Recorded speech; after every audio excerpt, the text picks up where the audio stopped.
Everyone and welcome back to my YouTube channel. तो अभी हम सारे रेडी हो चुके हैं अपनी यात्रा के लिए और सारे बहुत ज़्यादा एक्साइटेड हैं। और अभी हमने सब रूम बंद कर दिया, अभी हम निकल रहे हैं अपनी यात्रा के लिए। तो चलिए, तो अभी हम सारे बाहर आ गए हैं, हमें वहाँ टॉप पे जाना है।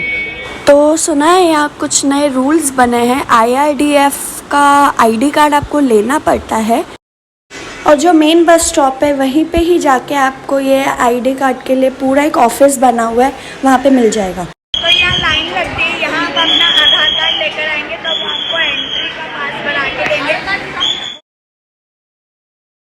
वो बस आपसे आपकी बेसिक डिटेल्स लेंगे, जैसे नाम, आधार कार्ड नंबर और आई गेस पिन कोड पूछेंगे। यहाँ पे भीड़ बहुत है बट यहाँ पे 5-5 मिनट में काम फटाक से ख़त्म हो जाता है। तो हम सारे फटाफट अपना आई कार्ड बनवा के आ चुके हैं पेट पूजा करने, जो उस ID ऑफिस के पास में ही था रेस्टोरेंट, तो हम उधर ही रुक गए। ये सारे बैठ चुके हैं अपना इंतज़ाम करके, मुझे भी अपना इंतज़ाम करना पड़ेगा।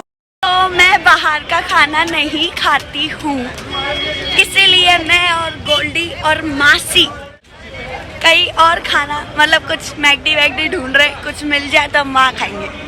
पहाड़ों में हमें मिल गया है बर्गर किंग, तो मुझे भी मेरा इंतज़ाम बर्गर किंग में मिल गया। और हम उनको बताकर भी नहीं आए हैं कि हम यहाँ हैं, वरना वो खाने के बाद भी कहते कि उनको भूख लगी है, इसलिए नहीं बताया कुछ भी। तो आराम से पेट भर के खाने पीने के बाद ये सब देखते हुए कि ये कहाँ जाना है, तो ये चढ़ाई हमें चढ़नी है। वैष्णो देवी की चढ़ाई यात्रा के लिए शुरू हो चुके हैं। मैं और मेरी भतीजी बेटी भतीजी एक जो है। अब बाकी पीछे सब आ रहे हैं, कुछ आगे गए। और ये जो पहाड़ आप देख रहे हो, ये वैष्णो देवी का पहाड़ है। बच्चों की एक तमन्ना थी घूमने की, जो वो आज पूरी हो रही है। आगे चल के बताएंगे। तो माँ वैष्णो देवी के भवन तक के पहुँचने का रास्ता है ओवरऑल 13 to 14 किलोमीटर्स का, जो हमको चढ़ाई चढ़नी है। तो जो नया रास्ता बना है ताराकोट मार्ग, हमने भी हमारी यात्रा की शुरुआत उसी नए रास्ते से की है। ये जो सफ़ेद कलर का गेट है, ये वही ताराकोट मार्ग है।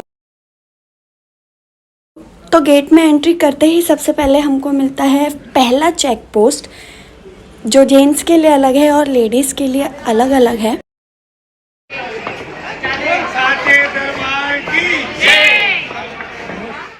तो माता रानी का नाम लेते ही हम सब ने हमारी यात्रा शुरू कर दी है। शाम के करीबन कुछ 5 बज रहे हैं, हमने हमारी यात्रा शुरू की है। दिखने में तो ये रास्ता काफ़ी सीधा सा लग रहा है, पर शायद उतना सीधा ना भी हो, तो लेट्स सी। तो बस चलते चलते हम बाण गंगा पहुंच चुके हैं। तो कहते हैं यहाँ माँ वैष्णो देवी ने अपने केस धोए थे, इसलिए इस जगह को बाण गंगा के अलावा बाल गंगा भी कहा जाता है। यहाँ लोग जब अपनी यात्रा शुरू करते हैं तो यहाँ रुक के वो रेस्ट करते हैं, नहाते हैं। और यहाँ पे पानी बहुत ज़्यादा ही ठंडा है, इसलिए हम में से तो कोई पानी में गया नहीं। और फिर यहाँ पे 5-10 मिनट का स्टॉप लेने के बाद हम निकल पड़ते हैं अपनी यात्रा के लिए। मैं तो यहीं थक गई हूँ, चलने में थोड़ा हालत तो ख़राब हो ही रही है, पर फिर भी हम चढ़ जाएंगे जरूर। तो इस यात्रा के बीच के जो रास्ते हैं, है तो वैसे काफ़ी सीधा, बट आपको यहाँ रास्तों में भी काफ़ी सारे मंदिर और मिलेंगे। तो हम तो और कोई मंदिर में नहीं रुक रहे हैं, हम बाहर से ही दर्शन करते जा रहे हैं। चलने के बाद थोड़ा क्रॉस करने के बाद हम सारे रुके एक रेस्टोरेंट टाइप में। यहाँ रास्ते के बीच में आपको बहुत सारे मिलेंगे। नहीं मिलेंगे तो सही जरूर है, चाय पीने। लेकिन हाँ, अभी हम चाय पीने, मैं तो नहीं पीती चाय, ये सारे चाय पीने के लिए रुके। रेशमा ने बोला रेशमा की भी चाय दिखाओ। दिखा दीजिए चाय। तो अगर आप लोगों को चलने में दिक्कत हो या इतनी चढ़ाई आप नहीं चढ़ सकते तो आपको यहाँ पे पिट्ठू मिल जाएंगे, खच्चर मिल जाएंगे। यहाँ पे इलेक्ट्रिक गाड़ियाँ भी चलती हैं, वो भी आप यूज़ कर सकते हो, पर शायद उसके लिए ऑनलाइन बुकिंग करनी पड़ती है, ऐसा सुना है। तो आधा रास्ता पार करके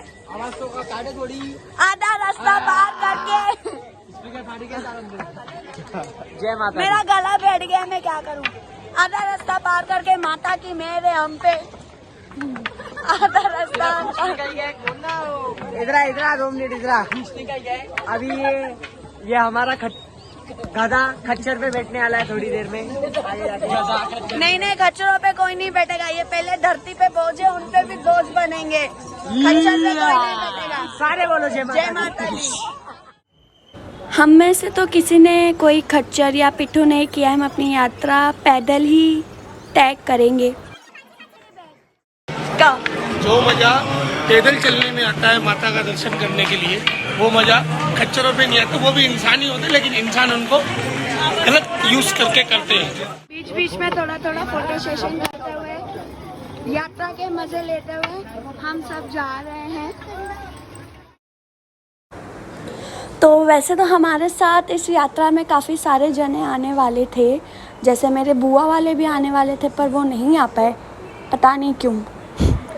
बट अभी स्टिल हमारे साथ मेरी मम्मी और मेरे दादा मिसिंग है, क्योंकि मेरी मम्मी की तबीयत ठीक नहीं और मेरे दादा ना चल पाते, अगर पिट्ठू वगैरह करवा के देते तो वो उसमें भी नहीं बैठ पाते। इस वजह से हम खुद ही जा रहे हैं। सारे बोलो जय माता दी, मिलकर बोलो जय माता दी। मैं नहीं सुनिया जय माता दी, जोर से बोलो सारे बोलो, जोर से बोलो सारे बोलो, मिलकर बोलो मैं नहीं सुनिया जय माता दी। तुम तो बोलो, पीछे वाले भी बोल रहे। अर्धकवारी, वहाँ से फिर अर्धकवारी के दर्शन करके फिर जाएंगे वैष्णो माता। अर्धकवारी में क्या है? अर्धकवारी में माता का वो मंदिर है, इसमें छोटी सी गुफा है, उसके नीचे से निकल के जाते हैं। उसको पार करते हुए फिर वैष्णो माता के दर्शन करेंगे। उसके बाद अपन दर्शन करेंगे भैरव बाबा के। तो भैरव बाबा के दर्शन करते हुए नीचे आना है, फिर रूम में आराम करके। तो अभी चलते चलते हमें 2 घंटे हो चुके हैं।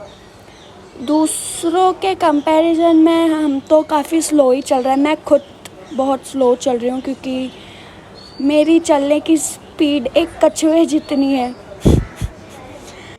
पर क्या ही कर सकते हैं, जैसा कि चाचा ने आप लोगों को बताया, अभी हम अर्धकवारी जाएंगे। अर्धकवारी तक पहुंचना मतलब आप लोग ने आधी चढ़ाई कंप्लीट कर चुकी है। तो बस फिर क्या, हम बीच बीच में स्टॉप लेते गए, मज़ेदार नज़ारों के मज़े लेते हुए हम सारे रुके नहीं और हम चलते गए। तो चढ़ाई करते करते शाम हो चुकी है, स्टिल अर्धकवारी नहीं आया है। हम उसी के रास्ते पर हैं जाने के लिए। मेरी हालत तो बहुत ख़राब हो चुकी है, मुझे नहीं लगता कि मैं पहुंच पाऊंगी। फिर भी देखते हैं, माता रानी शक्ति दे तो पहुंच जाऊंगी।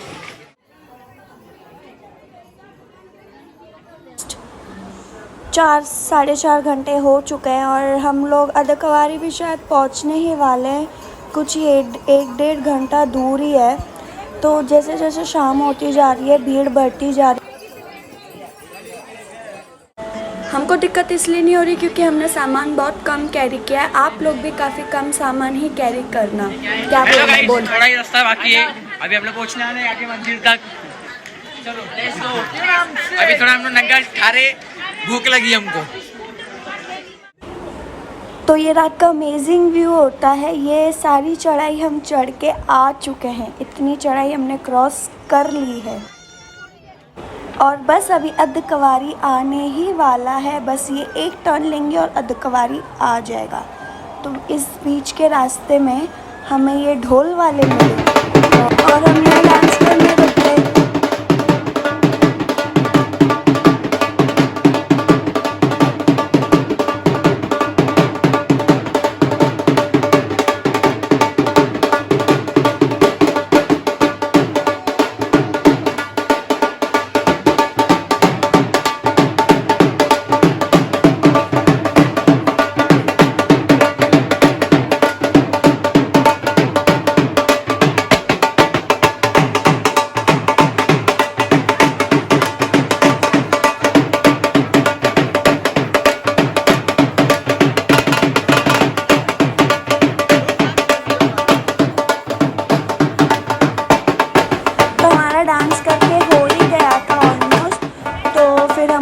फ्लोर वाले भैया बोले नहीं नहीं रुको रुको और डांस करो, तो फिर ये सारे दोबारा चालू हो गए।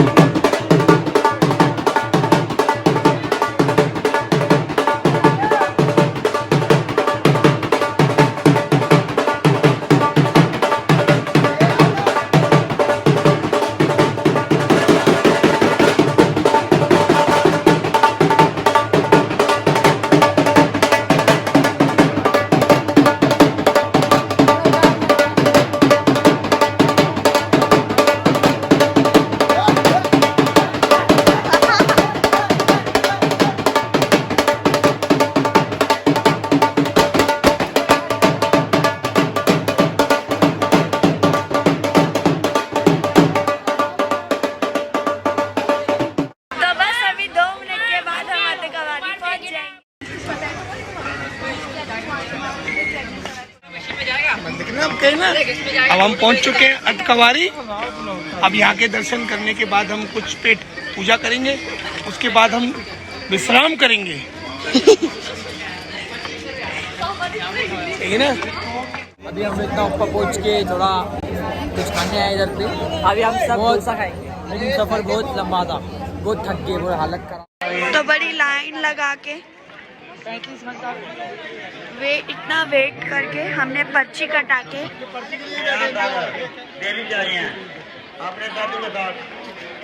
बहुत वेट करके पर्ची कटवा के अब हम जाएंगे अर्धकवारी के दर्शन करने। ये देख रहे हो आप, वे टू भवन का रास्ता, यहाँ से हम जाएंगे। फोन शायद में भी अंदर अलाउड नहीं हो, फिर भी देखते हैं। यहाँ लोग ये सारे पर्ची के लिए वेट कर रहे हैं और ये हमारे लोग जिनको बिन फुकट की पर्ची मिल गई बस चल रहे हैं। तो एज आई सेड, मंदिर के अंदर कैमरा, मोबाइल, पर्स, वॉलेट तथा चमड़े का सामान ले जाना सख्त मना है। तो अभी अर्धकवारी माता दर्शन करके हम जा रहे हैं माता वैष्णो देवी के दर्शन करने के लिए, जो और 6 किलोमीटर हमको यात्रा करनी है। बोलो जय माता की, जय माता दी, जय माता की, जय माता दी, जय माता दी, जय माता की, जय माता की, जय माता दी, जय माता की, कहते रहो, जय माता की, चलते चलो। जय माता दी। ठंड बहुत बढ़ गई थी तो हम सब ने अपने गर्म कपड़े जो हम कैरी करके आए थे अपने अपने बैग में, वो हम सब ने पहन लिए हैं। देख सकते हो गाइस आप। लोली, आज तुझे खाना नहीं मिलेगा। क्यों? क्योंकि यहाँ लिखा है कृपया बंदरों को खाने के लिए ना दें। जय माता दी। तो बस कुछ ही टाइम में हमने आधा रास्ता तय कर दिया था, बस अभी थोड़ा सा ही समय पड़ा है। माता रानी का नाम लेते जा रहे हैं, बस अभी जैसे तैसे करके भवन तक पहुंचना है। ठंड बहुत बढ़ चुकी है, फिर भी लेट्स सी। तो हमारी जर्नी ऑलमोस्ट पूरी हो चुकी है माता वैष्णो देवी तक जाने के लिए, यानी उस मंदिर में जाने के लिए हमें लगभग 2 किलोमीटर ही है।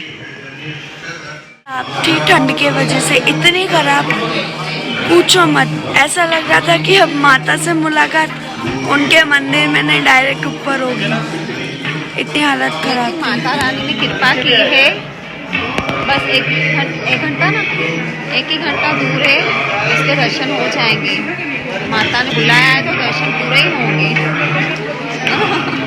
तो सुबह के 4 बजे और हम वैष्णो देवी मंदिर पहुंच गए। हमने चढ़ावे का प्रसाद भी ले लिया है, हमारी मंडली भी रेडी है दर्शन के लिए। ठंडी बहुत है, हालत देखो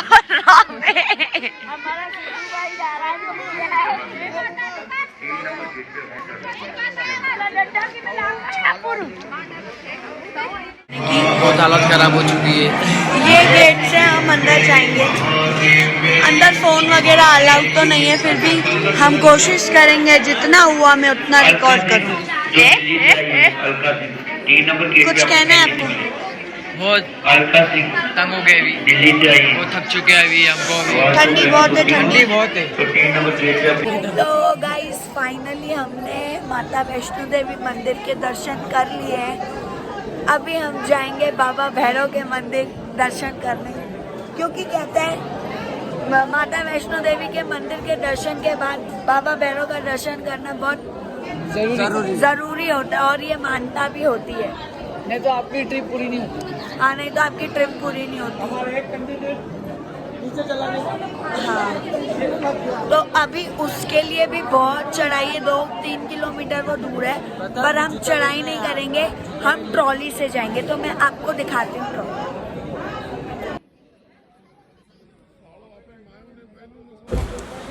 तो इस रोपवे ट्रॉली की चार्जेस है कुछ 100 रुपीज़, जिसमें आवन जावन दोनों, मतलब पहले भैरव के मंदिर तक पहुंचाएगी, फिर भैरव के मंदिर से लेके आपको रिटर्न भवन तक ये ड्रॉप भी करेंगे।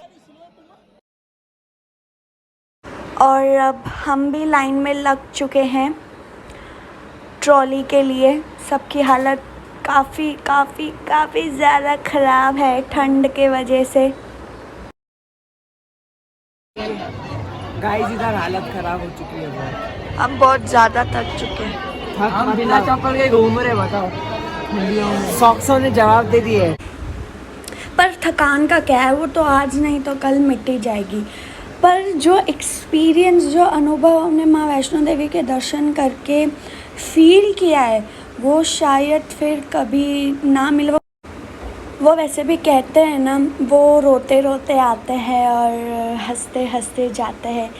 तो माता रानी हम सबकी भी मनोकामना पूरी करे, जो जो हम अपनी इच्छा लेके हैं, और आप सबकी भी दुआएं कबूल हो।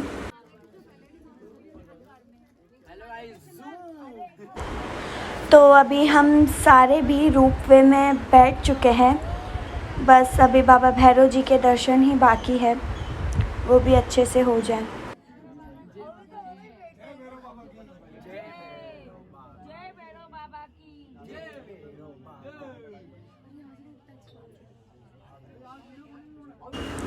तो बाबा भैरव के भी हमारे दर्शन हो चुके हैं, और अब हम बाहर आ गए हैं। बाहर भी एक काफ़ी सुंदर सा व्यू है। सुबह सुबह का टाइम है, मस्त धूप निकली हुई है। तो हमारी जो मंडली के मेंबर हैं वो तो पसर चुके हैं, क्योंकि बेचारे थक गए हैं बहुत। तो जैसे कि आप सभी ये नज़ारा देख सकते हैं, बड़ा सुंदर है। तो मैं अपना व्लॉग यही एंड करूँगी। बस अभी हम नीचे जाएंगे, रूम में रेस्ट करेंगे। तब तक के लिए जय माता दी, बाय।